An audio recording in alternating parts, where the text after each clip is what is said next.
Welcome back to The Circle, where we go all in on men's work, embodiment practices, and personal growth from our queer perspective. If you haven't already, please be sure to like, subscribe, and leave us a review. Today, we're joined by Massachusetts State Senator Julian Cyr, who represents Cape Cod, Martha's Vineyard, and Nantucket. A dedicated advocate for public health, LGBTQ+ rights, and economic development, Julian brings a thoughtful and measured approach to leadership. Together, we're exploring how calmness can be a form of resistance in a world that thrives on urgency and reactivity. And we contemplate the question, how does staying steady shape leadership, activism, and personal growth? Tim, Julian, are you ready to go all in? I'm ready. Ready. All right, let's go. So Julian, for those who may not be familiar with your work, can you share a bit about your role as a state senator and what brought you into public service? Well, first of all, thank you for having me, Eric and Tim. We're neighbors and friends, and it's been exciting to watch, this podcast project as an extension of a host of good things you're doing here in Provincetown. So I'm someone who I grew up here on the Outer Cape in Truro. I'm a lifelong Cape Codder. I spent more years of my life waiting on tables and working behind the line. My family had a longtime seasonal restaurant here in North Truro. It's called Adrian's. Was really someone who, when you grow up in a tight-knit community, like quite literally at Land's End, you kind of have this appreciation for like an in it togetherness and that much of our, when you're making a life out here, right? There's very much of that strong, community. And I think that certainly was something I grew up with. Was always someone who appreciated how special this place was. That I was really lucky and fortunate to be born into this place in a way, and then to have a foothold here. Was someone who also early on got really into public service. I had an experience when I was in high school. We had pretty big budget cuts to the regional high school budget in Nauset, which is the regional school a little up Cape from here. And if we didn't close the budget gap at town meeting, at 4 town meetings in the regional schools, we were going to have to lay off 40 teaching positions and staff across the district, probably including many of the music teachers. I was a big choir nerd. Also was in the orchestra, and just couldn't let that happen. Had never done anything really political. My parents aren't, are sort of good progressive people, but not really political people. And helped instigate a student-led initiative to convince the voters to pass an override to support the school funding. And we won. And it was sort of the first time in my life, I was like 17 years old, where I said, hey, wait a minute. Like I kind of understood that I could step out into my community and how I could go about instigating change. And I've been riffing on that ever since. Certainly at that time, I probably would have been horrified to think of myself, 12, 13 years later, running for state senate, which I did when I was 29 years old. But really studied a lot of public policy, got really into public health policy in particular, was in New York, was in DC briefly, landed back home in Massachusetts, got to work on a gubernatorial election, got to go work for the Department of Public Health in Massachusetts for 6 years, did a tour of duty in the Obama campaign as well. And then in 2016, ran for state senate. I was a first-time candidate, 29-year-old queer kid from the small town on Cape Cod. Someone like me is probably not supposed to have this job, right? I know here in Provincetown, we think this is sort of the center of Cape Cod. It very much is not, right? This is a town of 3,000 people. Barnstable, the largest town in the Senate district, is 45,000, right? But got really lucky. We worked hard, knocked over 20,000 doors, won a competitive primary, won a competitive general, and I was elected to public office to the state senate in 2016. And so I've been working to represent about the 180,000 Cape Codders and Islanders in the Cape Cod and Islands district since this is most of Cape Cod. This is in the district, so Barnstable to Provincetown, and then Nantucket and Martha's Vineyard. So it is a beautiful place.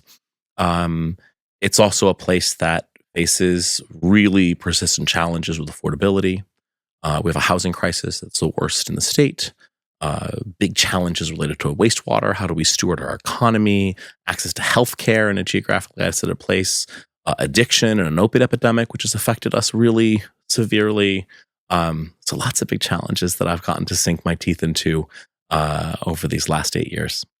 Well, thank you so much for being here. And it sounds like you're exactly the person who should be in your position, right? Like you've grown up here, you understand it, and then you can bring that love and the appreciation for this place and try to make it the best it can be. And I know I'm grateful for having you. I know some of the work that you've done and the impact that it's had. So we're very glad that you are here doing what you're doing and then also here with us on this podcast. So I loved hearing about your first foray into public service with that high school example. And so I'm curious, as I'm sitting here witnessing you talk, you you exude a calm energy and a stableness. So I want to know, can you recall back to that time in high school? What was your mindset like? Were you this stable, grounded Oh, force? hell no.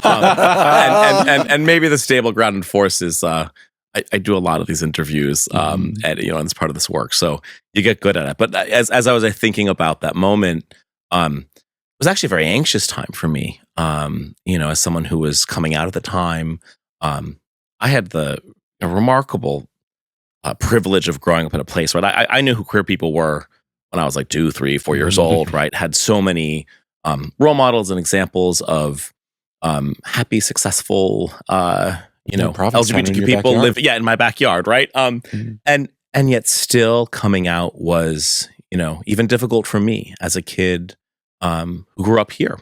And I really think back on that time where I was really struggling with, to sort of figure myself out. I think I had a lot of, as often many younger folks do, this is not sort of a unique story, but really, but I think for me as someone who had really thrown themselves into academia and academics sort of as a salve for my limp wrist and queerness, and kind of had gone away from doing theater in middle school and in high school, right? Because I didn't want to be kind of painted as the gay kid. I then had this opportunity, this experience where I was invited to audition for an honors chorus in the school, which was just a remarkable program. Of course, all the young women, there'd be 200 auditioning, not 200, 100 young women auditioning for this very select choir. And there are so few boys that I was recruited, right? The choir teacher, who I still know, is a dear friend, Allison Bevan. She's the director of the Outer Cape Chorale now. She was like, "Hey, you have a resonant voice. Can you sing?" And so I really kind of fell into it haphazardly. And this was between my sophomore and junior year, and the experience of being with a group of people. There was 14 or maybe 16 of us. Strong musicians, right? But that collective experience, there is something actually quite. It's a quite powerful moment to make music with other people, especially with your own, using your voices, and that experience for me more than anything else in high school helped I think bring me back to myself, to a younger version of myself. I think really helped me have community and figure out who I was and helped me come out. Yeah. And so when the prospect of that being just taken away because of budget cuts. I couldn't let that happen, right? Almost in a bit of a selfish response in a way. So no, that was not a really calm time for me, and I think over many of the years, I'm someone who I think when I'm anxious or when I'm in sort of a public space, I have a tendency to be kind of performative, and I think I've learned the combination between waiting on tables, which I did for 14 seasons. And being an extroverted person, at least kind of in a public space, figuring out that I could be funny, make people laugh, and be sort of performative in that way, I think was all of a mask in some respects for my social anxiety. And I've been working to figure that out over the years. Well, one of the things I feel like I'm hearing you say with regards to the choir and the initiative that you took on in high school is this, you jokingly referred to it as selfish because it was serving you so deeply, but it actually sounds like it was mutually beneficial, which is the highest sort of relationship that we can attain according to the yoga practice. So, it didn't just benefit you, but it benefited every other person who also needed that outlet, that safe space, that practice of expression. There's obviously so many benefits to music and studying that and performing it and whatnot. So thank you for doing that. I also, as you know, have benefited from being in theater. I was a professional dancer and studied singing and acting and dance and all that. What was interesting to me was in some of my studies, there are a lot of books about trauma and the body. And one of the books in particular, at the end of the book, they start talking about ways in which we can start to work with our trauma. And a lot of theater and the exercises that are built into theater are also very good for trauma. So when I think about myself as a young queer person struggling to come out, I am older than you, so it was a different time. Just a little bit. We almost overlapped. Oh yeah, that's right. That's right. But I realized, a lot of the things I was doing in dance and choir and acting class and musical and all that were treating these things by allowing me to discharge them from my nervous system and express them in certain ways. That doesn't mean that I still wasn't riddled with anxiety, because I absolutely was. But so if those programs had gone away, I can only imagine what my experience might have been. And so thank you for doing it where you were doing it. The world needs more of it. And healing and a conversation around healing in whatever form we can get it, I think is very, very important. So thank you for bringing it. Yeah. I also think that during that example that I heard, like, though there were a lot of things that were happening in your life that were anxiety inducing, it did sound like there was an outlet there that helped to start to ground you and connect you or reconnect you back to your authenticity. Because I heard you say, like, it helped you reconnect to that young boy, right? And that, like, authenticity that was within you that may have gotten squashed at some point, and, like, just like being able to, like, tap into that. So to me, that starts to show, like, that connection, a tie into your leadership and the steadiness that you bring to your leadership. I think almost all of us have this experience in some way or another where, there's a masking of yourself, and there's a shame, and there's a fear about being sort of called out or seen. We're all the generation where, I really think was really tough in a number of ways, because, there was public consciousness of LGBTQ people, right? When we were in middle school and in high school, when in a way that kind of there wasn't sort of before, right? This is, kind of like don't ask, don't tell debates, and the advent of marriage, and so this is a time where I just think bullying and gay is remember when gay was a slur, right? And I again grew up in Troy. I went to this like beautiful little elementary school where I could not have been more sort of affirmed. I had this amazing 6th grade teacher, John Van Cott, who I'm still friends with. Him and his partner would come into the school and do theater classes, and he took us to New York. And I mean, it could not have been a more wonderful kind of special place. But going just down the street, to Orleans to middle school was a very homophobic experience, right? And so you really kind of wanted to get away from the sort of telltale signs or things that sort of,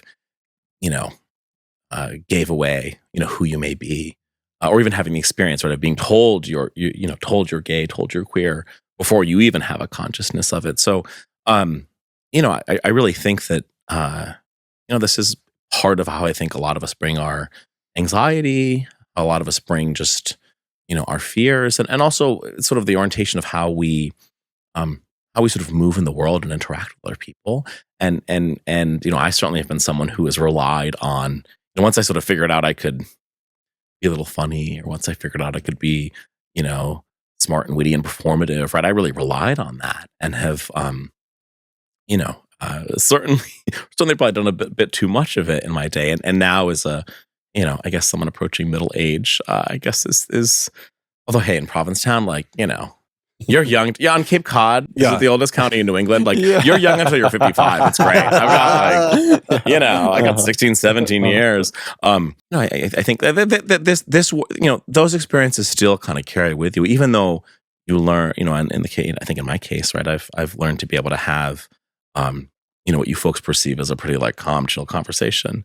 And that's part of like practice, right? Just like a dance practice, or swinging on tables, or practice talking all the time and giving speeches and listening to people, which is what we do often in public service. And then how do you, but still your older self is there, and you sometimes need some outlets to figure that out. Absolutely. And like some of these things like you were talking about, like, comedy and other such outlets, like, can help you maintain your composure in a situation that may start to get a little heated or maybe a little like threatening, right? Like it's a way to kind of like keep the temperature down a little bit. Yes, you can also rely on it too much, right? So I think there's a Yeah. all of our sort of, I tend to like to tell myself, or maybe my therapist helps me tell myself, that many of the tools and strategies that I've used and we've all used, at other points in our life were really useful Mhm. at one point, right? And then, you got to ask sort of what's their use now? Is it no longer useful to me? And how do you change some of those anxious habits, when they're no longer serving you? They were there as a protection, right? To Yeah, yourself exactly. at one point, and like honoring that protector is one of the greatest things that we can do in our healing. I've had to do it as I've journeyed out of my head and into my body. Like years of trauma and traumatic experiences kept me disconnected from my body. And so I lived here. And so part of my work is saying, like, if there is a gatekeeper that exists here that prevents my consciousness from actually going into my body, and because my body was not a safe space, like it's not saying, "Hey, gatekeeper, you're like your job is done. You need to leave." It's thank you for doing that. So, Julian, you and I were talking in the gym about our current moment, right? And so, right now in this moment, there's a lot of stuff happening for our LGBTQIS plus community, and so I think queer people of all kinds in all places are facing a challenge of how to navigate this moment. And you said something so beautiful to me about calm as a form of resistance. And then we started talking a little bit about how embodiment might be one avenue towards cultivating that. So let's talk a little bit Yeah. about what we're going through now and how we can empower queer people all over in all stages of life to navigate what is likely going to be challenging and at times probably a little uncomfortable. So I think this is a difficult time for a lot of folks, LGBTQ and otherwise, right? This is a really trying, terrible moment in this nation's history. When we're recording this podcast, this is a month into the Trump presidency, and what we have seen has been overwhelming. Has been a bevy of executive actions, many of which I think. And a number of lawyers and others would agree with me, are illegal or really pushing the bounds of the Constitution. But that this moment and this last month, right? This is what I first try to remind myself is that this has been designed. This is a political strategy to overwhelm, to distort, to unmoor people from themselves, from a sense of safety. And that's the strategy. Mm. Steve Bannon uses this term called muzzle velocity to describe what is effectively a political and media strategy where you overwhelm, and you've seen this happen, right? You overwhelm both our media and the public with just a litany of all sorts of things, right? And that is designed to unmoor us from ourselves, to distort, to make us feel hopeless, despondent, wanting to, throw the covers over your head and stay in bed, right? This is a very specific strategy. And I think that reminding myself of that is first been sort of most is how I start to sort of ground myself. I'm really glad you brought that up, because I feel like there's a lot of men now that are experiencing the overwhelm. And when they ask me about the benefit of embodiment work and why we do that, it is, if we do not have a relationship with our own body and our own emotions, then oftentimes we won't really notice them until they are already overwhelming. Right? We come into an awareness of this experience because it is so big that I can no longer ignore it. And so one of the things when I tell people about these practices or this process is to create that awareness of your own self, so you can become aware of like, oh, I can see that starting. I can see that frustration or that sadness or that loneliness or that fatigue or whatever the thing might be, I can see it beginning and I can start to take conscious action in that moment. And so that to me feels like one path of navigating some overwhelm, which I have actually used to minimize my media intake, which I've been doing recently, because I realize, oh, if I wake up every day and watch this morning show that I like, I feel overwhelmed because it feels like everything is crumbling. So I start making some choices about how I'm going to do that. So when we think about ways to mitigate this overwhelm, like what other suggestions do you have for people who are trying to not fall victim to that strategy that is clearly trying to do that to them? So I think first noticing it. I think then second, as you said, how we consume information. I mean, I've had to sort of change that, right? Look, I'm someone who consumes a lot of news and information. It's part of my job, quite literally to do that. And I've had to be like, okay, wait a minute. You know what? Like, toggling between social media and the New York Times and Politico before I'm going to bed is like not a calming activity. And I'll admit it used to be kind of a calming activity, at least the news kind of part. I can still get away with it with like the state news. I can read like State House News, which is all about like Massachusetts and state politics. I can still read that and it has sort of a calming effect for me. But so I've had to sort of change and say, all right, I'm not gonna consume this at night because it's just gonna kind of really screw with some good health, sleep hygiene. I've also realized too that like so much of our social media is just has become so sort of like political, both in things I want to see and not wanting to see. So I think just being a little strategic about, when you sort of consume or how you consume. And then I've also just been trying to ground myself in a bit of history, in some reading, dusted off my copy of Howard Zinn's A People's History, which is, one of many great sort of resources around how do we think about, not only the moment we're in, but how that relates to other points in American history. This really reminds me of, in some ways, in many ways actually, where we were in the 19-teens and early 1920s, where we're coming out of the last major pandemic, Spanish influenza. What happened to this country? There was a nativist panic, and the immigration policies that had enabled millions and millions of immigrants, mostly European immigrants, but from elsewhere. Many of them, our families, mine included, came to this country in that, wave. There was a major backlash, a nativist backlash, with very strict quota laws put into place in 1921 and 1924. And so knowing that history a bit is also kind of grounding in some way, right? That it doesn't feel, they're like, okay, we've been here before. This has been awful. Like awful things have happened. Awful things are happening now. I have a good friend of all of ours, who says that, look, the world's always been burning. We just didn't know it. We have an unprecedented amount of access to information, how we're consuming that information. We have, these doubles of ourselves that exist on social media. And so I think holding fast to that is crucial. And then the calm as a resistance, this is not my idea. This is actually something I picked up and I read in a book by Naomi Klein, who is a real sort of critic of neoliberalism and sort of this late stage capitalism that we've had over years. She's a journalist and thinker. She's written books like No Logo, talking about marketing and branding, shock doctrine, kind of in the post 9/11 era, right? How shocks are used to, for political and corporate benefit. But her latest book is called Doppelganger, and it's a fascinating piece about a whole host of, really actually, she comes to the work because she's confused on Twitter and online with another Naomi. So there's Naomi Klein, and then there's Naomi Wolf, who is a feminist thinker and journalist who in recent years has really kind of been enmeshed within the MAGA world.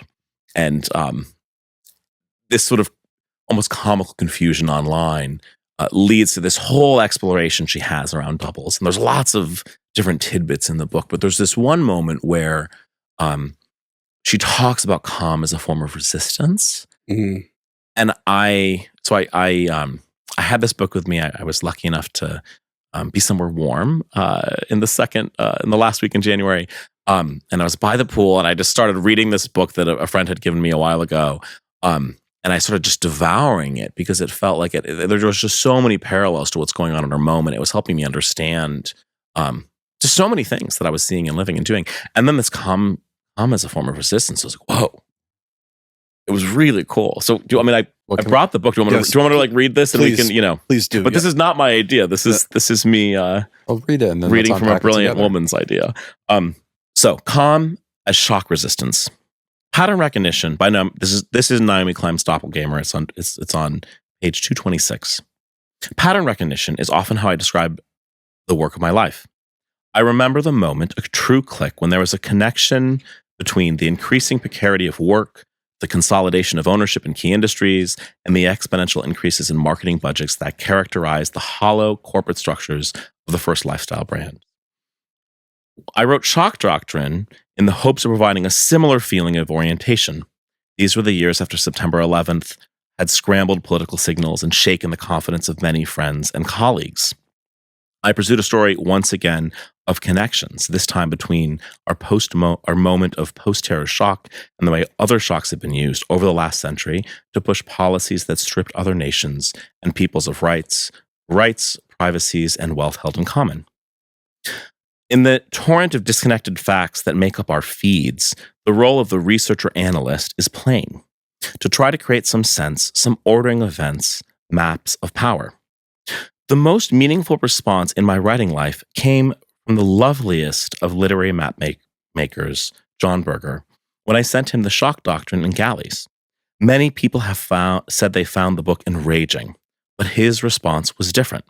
He wrote that for him, the book, quote, provokes and instills a calm. When people and societies enter into a state of shock, they lose their identities and their footing, he observed. Quote, hence, calm is a form of resistance. I think about those words often. Calm is not a replacement for righteous rage or fury at injustice, both of which are powerful drivers for necessary change. But calm is the precondition for focus, for the capacity to prioritize. If shock induced a loss of identity, then calm is the condition under which we return to ourselves. Berger helped me see that the search for calm is why I write, to tame the chaos in my surroundings, in my own mind, and I hope the mind of my readers. The information is almost always distressing and to many shocking, but in my view, the goal is never to put readers into a state of shock. It should pull them out of it. Thank you for that. Isn't that cool? It's really... I was just like, what? And it's this little tiny, it's just on like 2 little pages. It's this little nugget. It's, the book's about so many other things. But I love that. Yeah, just think about this as like, if calm is a form of resistance, and I can see that, then how might we utilize that in this moment? And when I think about the work that we're doing in embodiment practice, one of the ways that we do that is we start to understand our edges. We start to understand our boundaries, our capacities. We start to have a clearer idea of what I can hold and what I can't hold, and what starts to happen when I'm asked to hold more than I'm capable, right? And so I think with continued practice, and you can tell me if you agree, we can start to become more and more calm when you're like, oh, I've already held this much before. I know what this is going to feel like, as opposed to, well, I've never explored this. And so at any moment, it could become completely overwhelming. And so we do that in embodiment practice. And, you've been to the circle many times. We do this with movement and with breath and with visualization and attention and intention, so many tools that we use. But I'm curious now, how else might we, if you were going to recommend, how else might we practice really conscious calmness that isn't apathetic, but rather is grounded and present, therefore is the starting block for powerful, impactful action? I would defer to you two on the actual calmness strategies, right? But that calm being a precondition for focus, right? And that calm being the way that we return to ourselves. And I think some of, a lot of the work that I think you do, and many, many others, right, is how do you get to that sense of calm, right? When you're not, when when the world is coming at you Yeah. like, from all sorts of directions. And you're not a seasoned research analyst who's like, all right, I'm going to analyze this in this way, right? How do you come back to that? Right. If you turn on the news and it's all about urgency and reactivity and just intensity, like it's very easy to get swept up into that and to then start to get into that shocked mentality.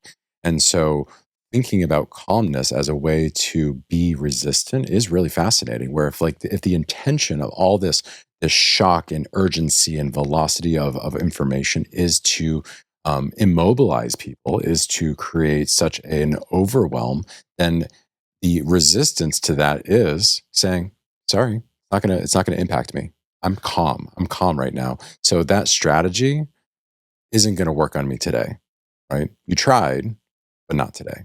Yeah, I mean, I think in many respects, what they're doing, to be clear, is going to very much impact you and me and all of us, right? But that calmness is a way to actually see and name what's going on, and to kind of get our and to understand that the feeling of panic that we have all felt in the last month, and that scores of people have felt, and many people who are much more vulnerable than the three of us. That is by design. And then you've got to figure out, all right, how do I get to that place of calm, right? And client, Naomi Klein says very clearly, right, this isn't about moving away from the shock or ignoring it or sort of being in this zened out world where you're not grounded with what's going on in the rest of the world. Recognizing it, naming it, just like Tim was mentioning with meeting our edges, right? It's like it's starting to understand and build that relationship with that reaction. Well, I think we need to remember when we're talking about calm, that we're not suggesting that this is like a choice that you can just make. It's not a light switch that you can walk over and be like, I choose calmness, flip. Because when we are reacting to these things, whether we're looking at media, social media, like whatever's happening, there is an impact in our nervous system and in our endocrine system, and we have to recognize, okay, I can be impacted by a thing that I've seen, heard, or think I've understood, and now my endocrine system is putting into my bloodstream different hormones and biomarkers that are going to impact me. So later when I walk around and I feel really agitated, it isn't a lack of mental discipline sometimes. It's a physiological response to a perceived threat. So we have to give ourselves, you might be really worked up. You might hear a story about an executive order or, a congressional whatever, and have that feeling. Now what? And so this is why so many of these embodiment practices and yoga practices, and why do you feel better when you go to the gym and do a workout? Because we get to metabolize that part of it. So I think that's an important part of this idea. You can't just decide to be calm. You can decide to take action in pursuit of calmness depending on where you're at. And so that's why having tools to do that, I think, are really important. Can you breathe? Can you call a friend? Can you feel your feet on the ground? Can you close your eyes? Can you go into the bathroom? Can you splash cold water on your face? Any number of things that are going to start to create a change that is not going to necessarily be instant. And the more I think we are aware that it isn't an instant fix, the more we can then consciously engage with whatever is happening in that moment.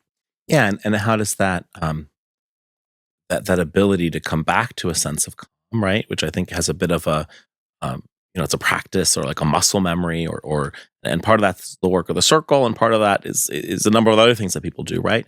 That the ability to learning how you're able to do that is how you come back to yourself, right? That the shock, that the angst takes you out of yourself and unmoors you, which is their point politically, in addition to being like, a painful, not great place to be, and probably not too healthy either, right? But I always tend to think of, all right, what's like the muscle memory or the practices that I can come back to, and admittedly,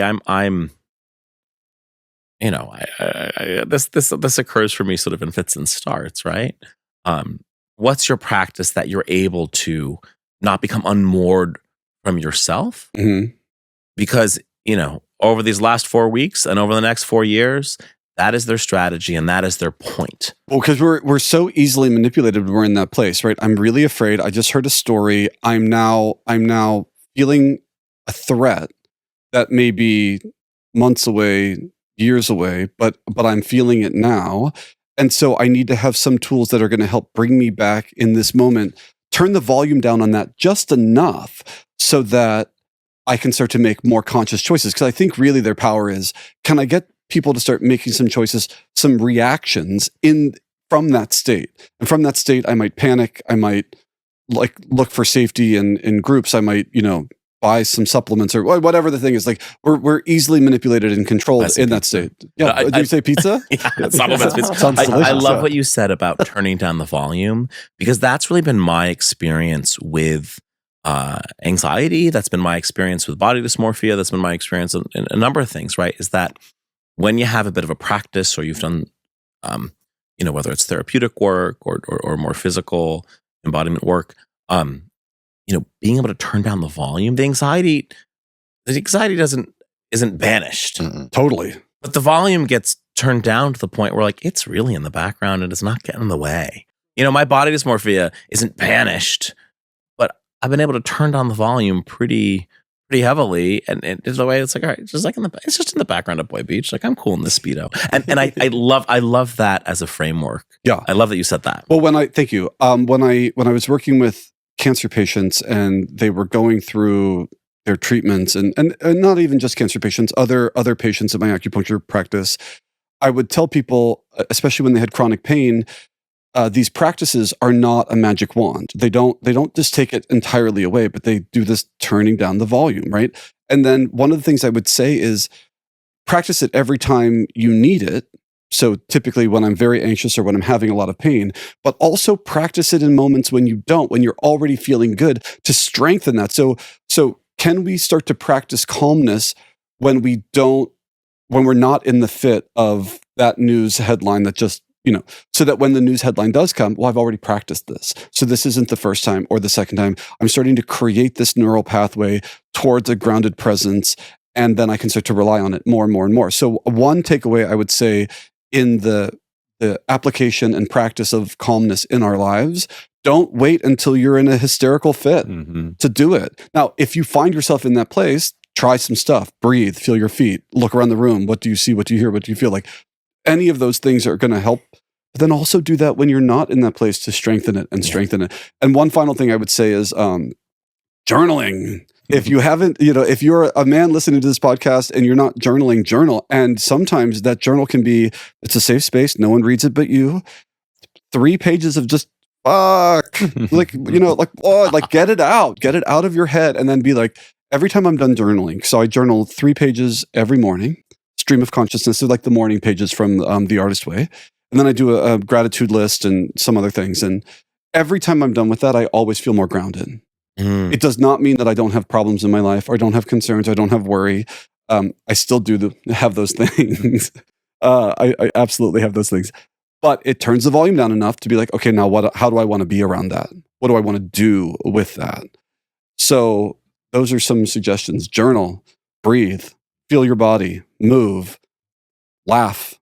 There's when I heard you guys talking, there's being unmoored from yourself, right? So if something comes along, that news headline or that relationship thing comes up and it can unmoor you, can take you away. We've talked a little bit about how do you bring yourself back to yourself. And then Tim, you were just talking about practices that can help keep us from becoming unmoored, right? Or grounding ourselves a little bit more, deepening our roots so that when those big breezes come by, we don't break. We sway with it and we are able to work with it a little bit, but we don't get fully unmoored. Eventually though, sometimes we do get unmoored, and then we also have practices that can bring us back.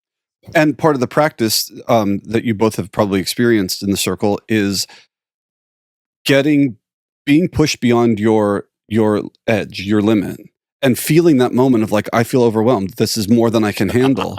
But when you are familiar with that, oh, I've been pushed beyond my edge, I know what that feels like, then it's less panicky to come back into what you can control. But when you've never done that, you're I'm just been pushed into uncharted territory.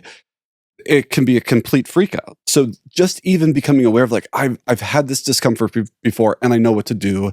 I know how it looks. I know how it feels. Yeah. Is a very empowering thing. I'm laughing because I've had that experience when I've been to the embodiment circle. Oh, you have? Do you want to share with us? I don't remember but you're just, I don't know. You're you were having a terrific time. I was having a great No, you have that moment where you're like, why did I come here? I hate this. This is really painful. If I have to do like, whatever, they want me to do like 10 more of these things, and you're just like, and then,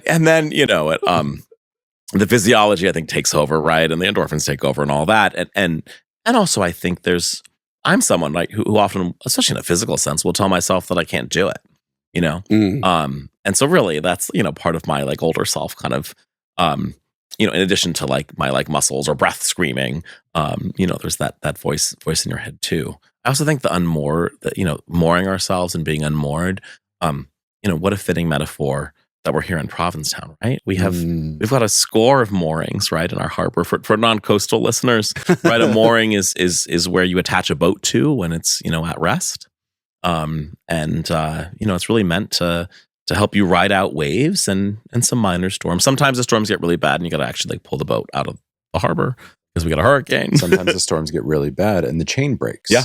Right. And then is the motor powerful enough to get you, or is the oar strong enough or the rower strong enough to get it back to that moor? Right? Yeah. I mean, in a real Provincetown storm, probably not. Like you shouldn't be on the water. In a nor'easter, pull the boat out. Like, which also is another strategy, right? Yeah. Like sometimes you just have to pull the boat out. That boat. You got to call flyers, get the boat out of the water. But that's a great example of having an awareness of what your limitations are. So we talk about like these capacities or the edges. That knowing, like, so in this town, this level of storm is coming, and we are empowered when we know it's too much. The boats have to come in. That is a conscious, powerful choice that we can make so that we avoid this other thing later. Right. Sometimes you have to turn off the television, you have to mute your phone, you have to do whatever it is that is bringing your ship to land for a little bit so that you don't get untethered. And the tricky part now is we just have really bad forecasting when it comes to this current administration, right? Who I thought you were about to make a weather joke. So, okay. I'm going to try to make a weather, but with this administration, right, you can never tell like what tsunami or hurricane or nor'easter or, forecast of 6 inches of snow that turns into be a dusting, right? And again, but that's their point. That's like their strategy to unmoor us, to have us, go away from ourselves, to essentially feel just totally overwhelmed and defeated. Well, and the art of distraction, I'm gonna say this big sort of flashy thing over here, and you're all gonna pay attention to it, and then this other thing can be happening over here. And it feels like one of the things we're kind of talking about today is this returning to ourselves, as you mentioned earlier, and this grounded presence, because it feels there have been moments where I feel like, the only way I can have a real impact in the world is if I were to become a senator and like cast a deciding vote. And that can feel really disempowering and overwhelming because you're like, well, I'm probably not going to be that. And, and then you realize, but wait, if I show up in a grounded, present way in my community and try to make change, I can still have an impact. It isn't kicking Donald Trump out of the White House, but it's still something. And then if we all were able to tap into that, how powerful might we be? And I mean, you must have had that experience a little bit, right? First of all, I'm a state senator. If anyone's seen The Office, right? There's a great joke that I love, right? When someome's going on dating Angela, right? Yeah, Angela. It's like, I have a date with the state senator. I have a date with the senator tonight, and it's like, state senator, honey. I am not Elizabeth Warren's colleague. No, I mean, I in my experience, and I represent, I've had the fortune of getting to know so many of these people in this work, right? And getting to represent 19 communities across, the Cape and the Islands, and getting to work with scores of people in Massachusetts and a whole network of people you meet, nationally in this work too. Some of those like consequential movers and shakers that you encounter in a community, they ain't the electeds.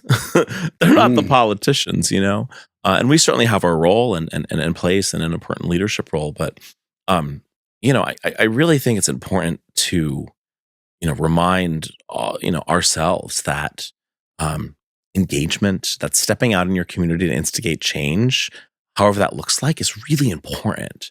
And if we just allow ourselves to be overwhelmed by this moment and say, all right, the world's a pretty, can I say fucked up? Mm-hmm. You can say Okay, that. I can say this on the podcast. Cool.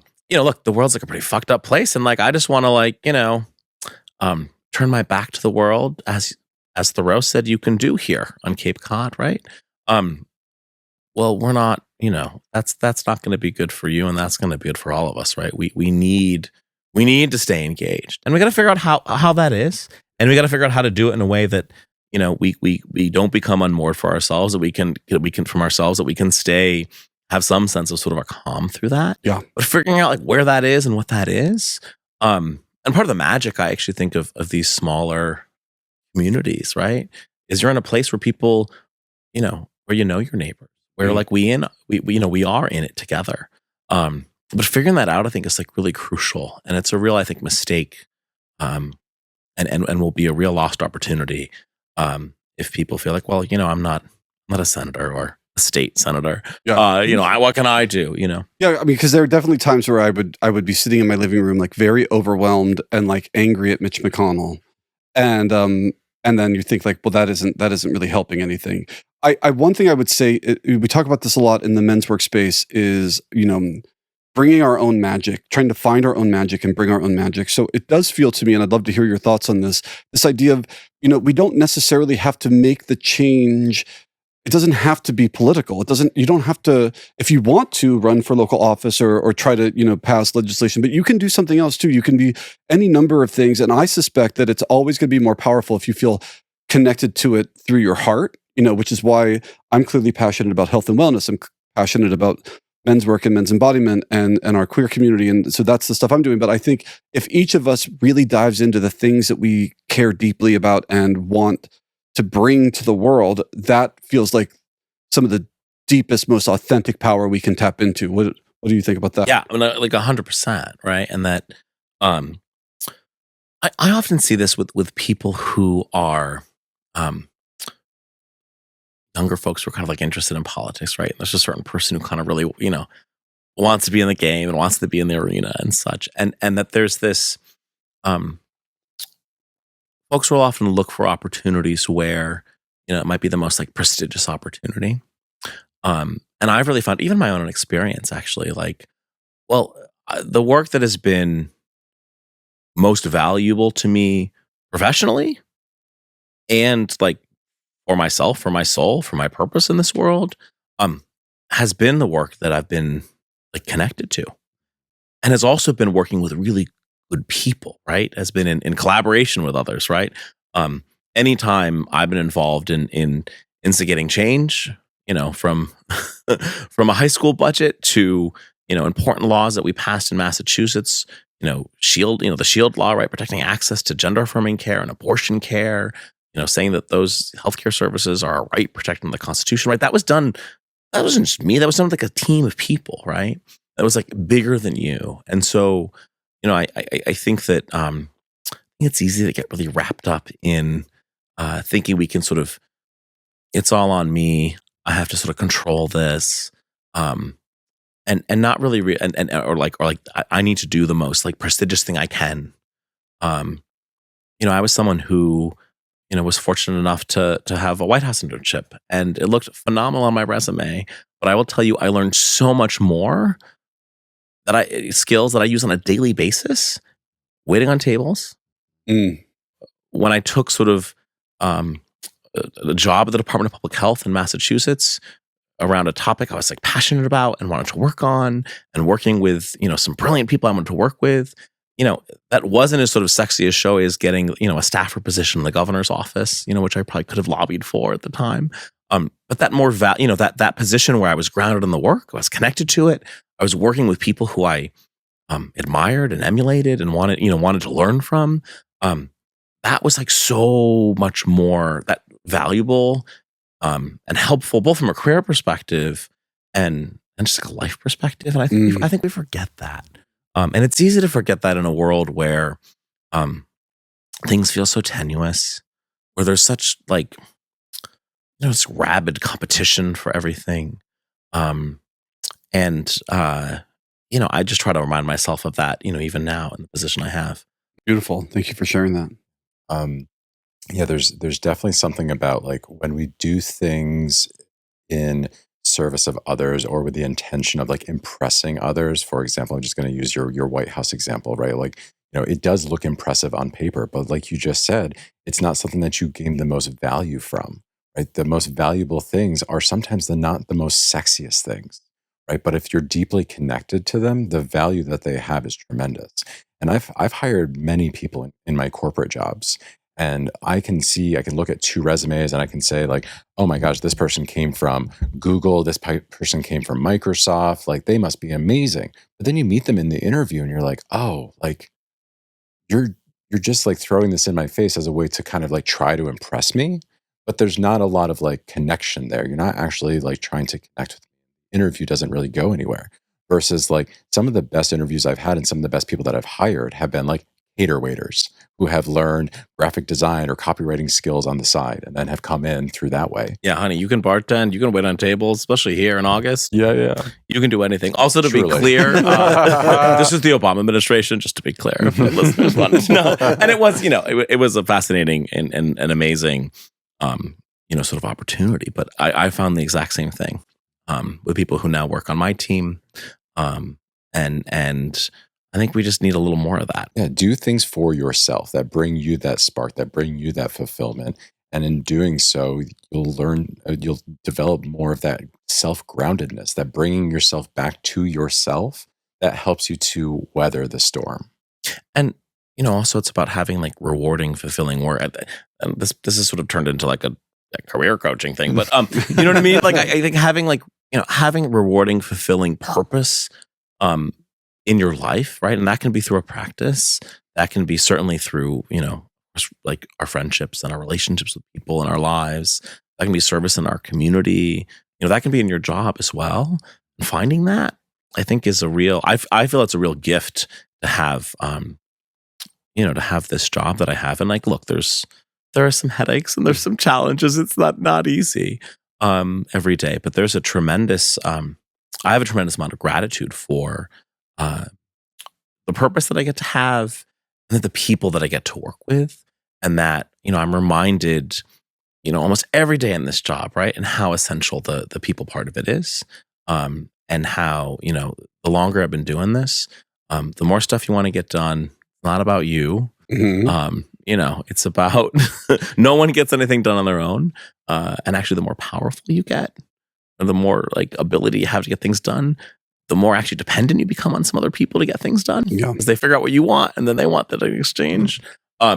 Obviously, these themes are not being even considered at the national level in our politics, but I think we need a lot more of this in our politics, right? Of this one acknowledgement, I think, that people are pissed, that people feel really disenfranchised, that people feel that the system, the game's rigged. And I think they're right in feeling that way. Mm-hmm.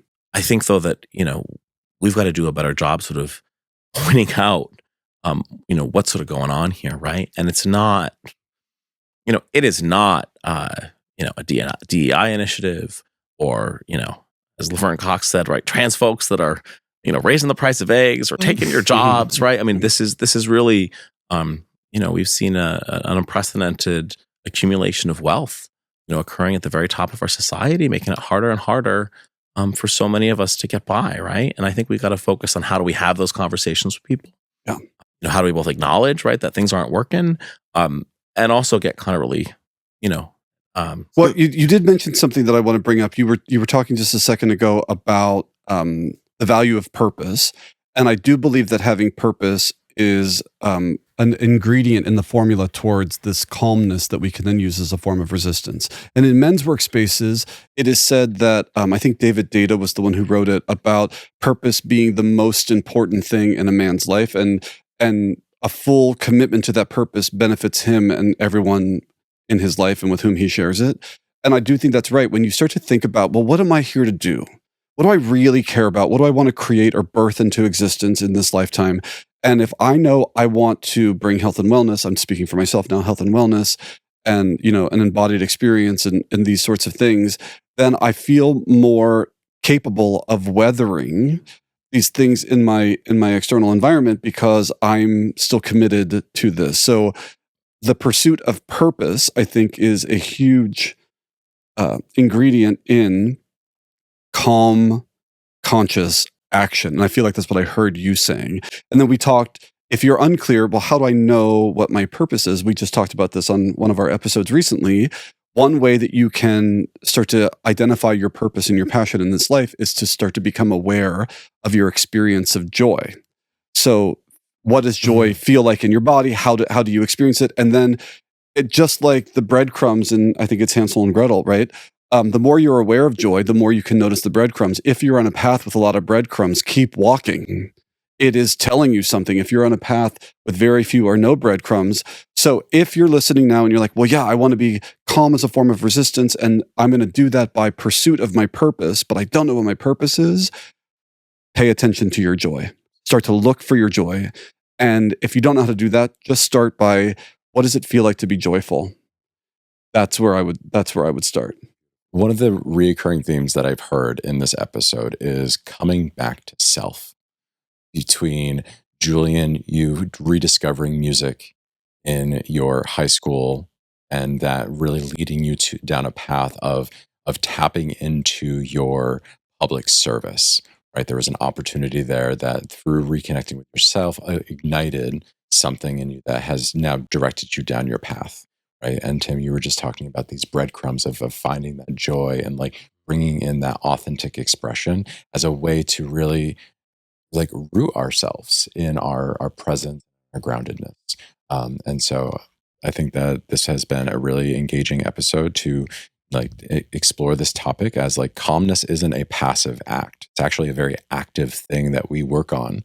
And it's not about being subdued. It's about being, ourselves and sure in ourselves. So, Well, and then when you have that, when you understand what brings you joy and gives you purpose and understand what your purpose is and ties that to your identity, you can then, calmness enables you to come back to that purpose, that identity, right? And to know yourself. Mm-hmm. And I think that's a real key lesson and thing that I've been really thinking about in these last kind of very difficult 4 weeks and what we know is going to be a really challenging period for some time to come. So Thank you so much for having me. Thank you for coming. It's been really cool to see this project launch and all y'all have been putting into it. And just thank you for being just vibrant, wonderful, joyful people in our community here in Provincetown and in my life. Thank you very much. And it's been a very pleasurable experience to have you here as well. Tim, Julian, do you feel complete? I'm complete. I feel complete. All right, will you take us out, please? I will. Let's close our eyes and just connect to our breath. And it is with deep appreciation and gratitude for this shared space, the sacred circle, this conversation, and all the insights and understandings that may have come, that we now release the 4 masculine archetypes and the spirits that we called in. And as we leave the circle, I wish everyone safety, community, love. And with these words, our container is open but not broken. Aho. Aho.